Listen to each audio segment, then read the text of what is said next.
So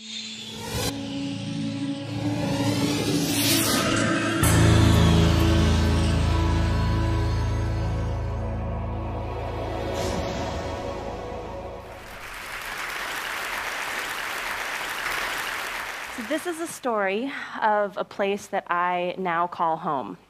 It's a story of public education and of rural communities and of what design might do to improve both. So this is Bertie County, North Carolina, USA. To give you an idea of the where, so here's North Carolina, and if we zoom in, Bertie County is in the eastern part of the state. It's about 2 hours east driving time from Raleigh, and it's very flat, it's very swampy, it's mostly farmland. The entire county is home to just 20,000 people, and they're very sparsely distributed. So there's only 27 people per square mile, which comes down to about 10 people per square kilometer. Bertie County is kind of a prime example in the demise of rural America. We've seen this story all over the country and even in places beyond the American borders. We know the symptoms. It's the hollowing out of small towns. It's downtowns becoming ghost towns. The brain drain, where all of the most educated and qualified leave and never come back. It's the dependence on farm subsidies and underperforming schools and higher poverty rates in rural areas than in urban. And Bertie County is no exception to this.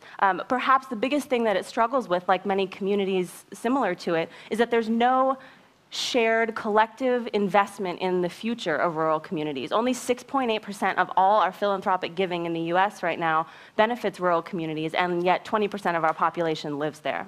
So Bertie County is not only very rural, it's incredibly poor. It is the poorest county in the state. It has 1 in 3 of its children living in poverty, and it's what is referred to as a rural ghetto. The economy is mostly agricultural. The biggest crops are cotton and tobacco, and we're very proud of our Bertie County peanut. The biggest employer is the Purdue chicken processing plant. The county seat is Windsor. This is like the Times Square of Windsor that you're looking at right now. It's home to only 2,000 people, and like a lot of other small towns, it has been hollowed out over the years. There are more buildings that are empty or in disrepair than occupied and in use. You can count the number of restaurants in the county on one hand, Bun's Barbecue being my absolute favorite. But in the whole county, there's no coffee shop, there's no internet cafe, there's no movie theater, there's no bookstore, there isn't even a Walmart. Racially, the county is about 60% African American, but what happens in the public schools is most of the privileged white kids go to the private Lawrence Academy. So the public schools students are about 86% African American, and this is a spread from the local newspaper of the recent graduating class, and you can see the difference is pretty stark. So to say that the public education system in Bertie County is struggling would be a huge understatement. There's basically no pool of qualified teachers to pull from, and only 8% of the people in the county have a bachelor's degree or higher, so there isn't a big legacy in the pride of education. In fact, 2 years ago, only 27% of all the 3rd through 8th graders were passing the state standard in both English and math. So it sounds like I'm painting a really bleak picture of this place, but I promise there is good news. The biggest asset, in my opinion, one of the biggest assets in Bertie County right now is this man. This is Dr. Chip Zollinger, fondly known as Dr. Z. He was brought in October 2007 as the new superintendent to basically fix this broken school system. And he previously was a superintendent in Charleston, South Carolina, and then in Denver, Colorado. He started some of the country's first charter schools in the late 80s in the US.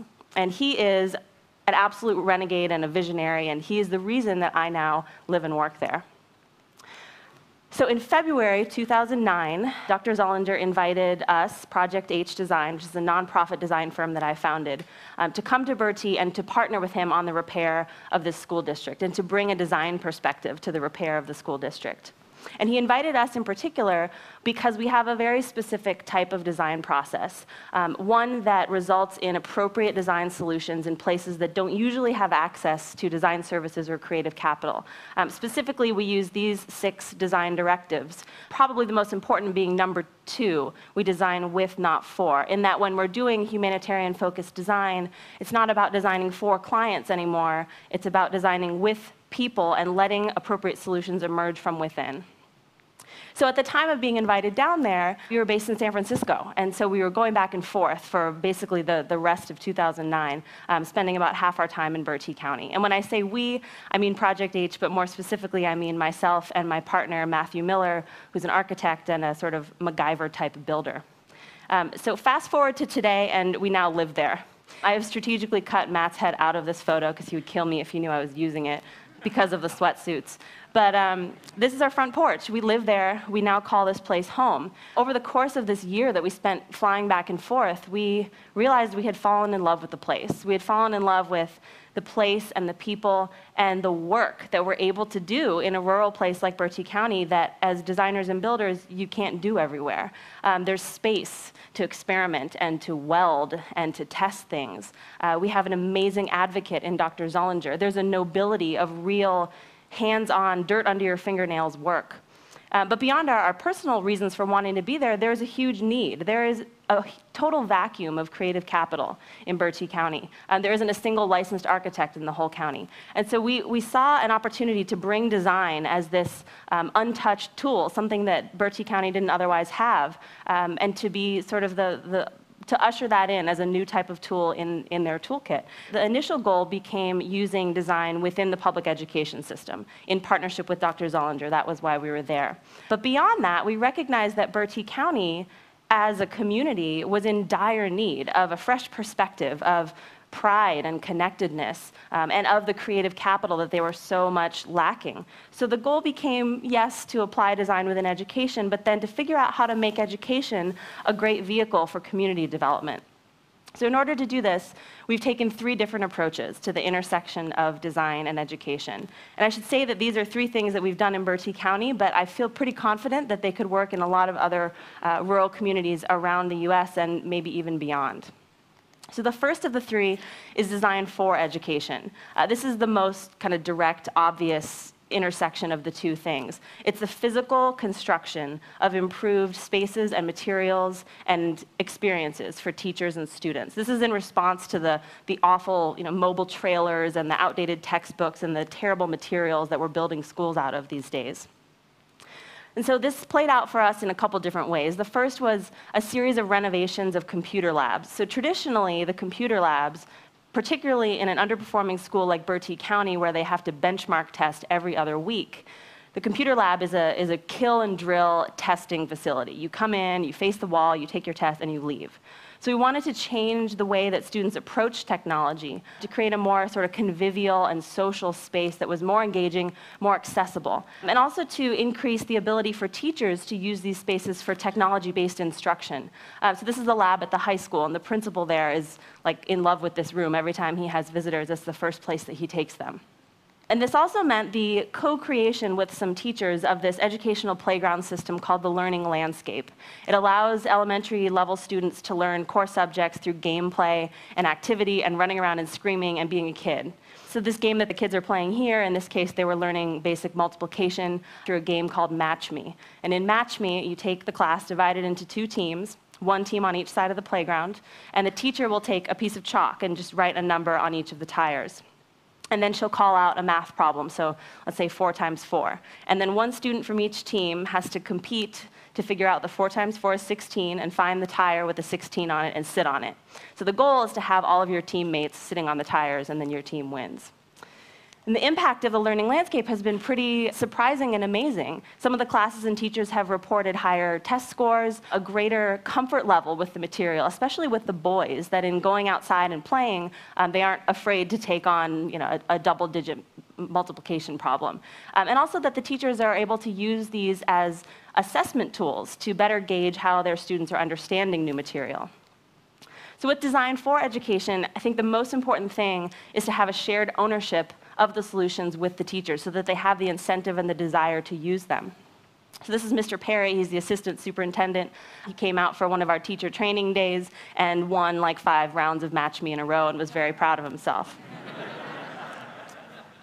So the second approach is redesigning education itself. This is the most complex. It's a systems-level look at how education is administered and what is being offered and to whom. So in many cases, this is not so much about making change as it is creating the conditions under which change is possible, and the incentive to want to make change, which is easier said than done in rural communities and in inside-the-box education systems in rural communities. So for us, this was a graphic public campaign called Connect Bertie. There are thousands of these blue dots all over the county. And this was for a fund that the school district had to put a desktop computer and a broadband internet connection in every home with a child in the public school system. Right now, I should say, there are only 10% of the houses that actually have an in-home internet connection. And the only places to get Wi-Fi are in the school buildings or at the Bojangles fried chicken joint, which I find myself squatting outside of a lot. Aside from getting people excited and wondering what the heck these blue dots were all over the place, it asked the school system to envision how it might become a catalyst for a more connected community. It asked them to reach outside of the school walls and to think about how they could play a role in the community's development. So the first batch of computers are being installed later this summer, and we're helping Dr. Zollinger develop some strategies around how we might connect the classroom and the home to extend learning beyond the school day. And then the third approach, which is what I'm most excited about, which is where we are now, is design as education. So design as education means that we could actually teach design within public schools, and not design-based learning, not like let's learn physics by building a rocket, but actually learning design thinking coupled with real construction and fabrication skills put towards a local community purpose.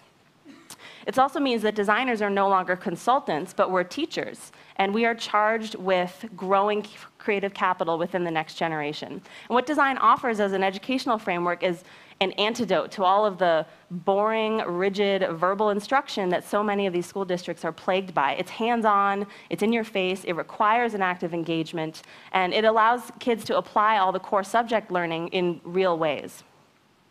So we started thinking about the legacy of shop class and how shop class, wood and metal shop class in particular, historically has been something intended for kids who aren't going to go to college.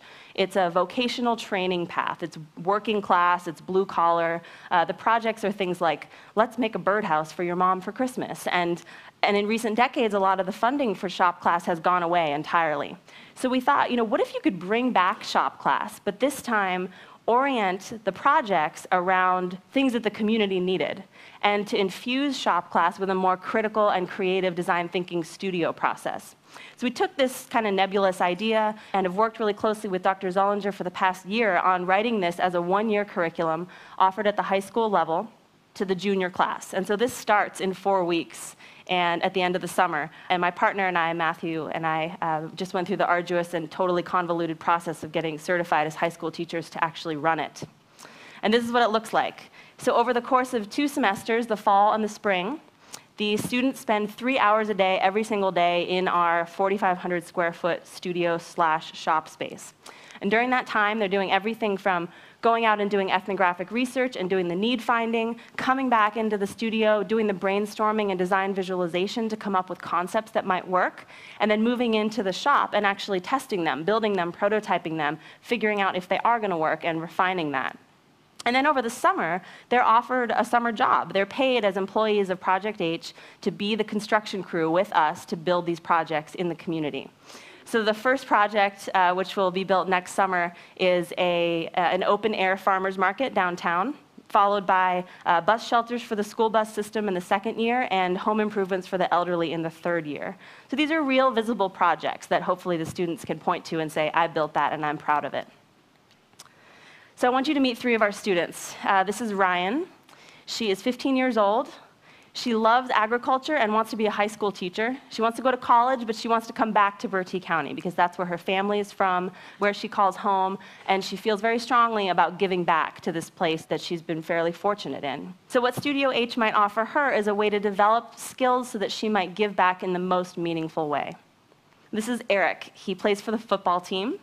He is really into dirt bike racing, and he wants to be an architect.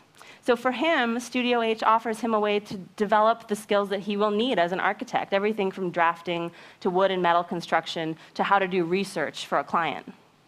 And then this is Anthony. He is 16 years old, loves hunting and fishing and being outside and doing anything with his hands. And so for him, Studio H means that he can stay interested in his education through that hands-on engagement. He's interested in forestry, but he isn't sure. So if he ends up not going to college, he will have developed some industry-relevant skills. What design and building really offers to public education is a different kind of classroom. So this building downtown, which may very well become the site of our future farmers market, is now the classroom. And going out into the community and interviewing your neighbors about what kind of food they buy and from where and why, that's a homework assignment. And the ribbon cutting ceremony at the end of the summer when they have built the farmers market and it's open to the public, that's the final exam. And for the community, what design and building offers is real, visible, built progress. It's one project per year. And it makes the youth the biggest asset and the biggest untapped resource in imagining a new future. So we recognize that Studio H, especially in its first year, is a small story. 13 students, it's 2 teachers, it's one project in one place. But we feel like this could work in other places. And I really strongly believe in the power of the small story because it is so difficult to do humanitarian work at a global scale, because when you zoom out that far, you lose the ability to view people as humans. Ultimately, design itself is a process of constant education for the people that we work with and for us as designers. And let's face it, designers, we need to reinvent ourselves. We need to re-educate ourselves around the things that matter. We need to work outside of our comfort zones more, and we need to be better citizens in our own backyard. So while this is a very small story, we hope that it represents a step in the right direction for the future of rural communities, for the future of public education, and hopefully also for the future of design. Thank you.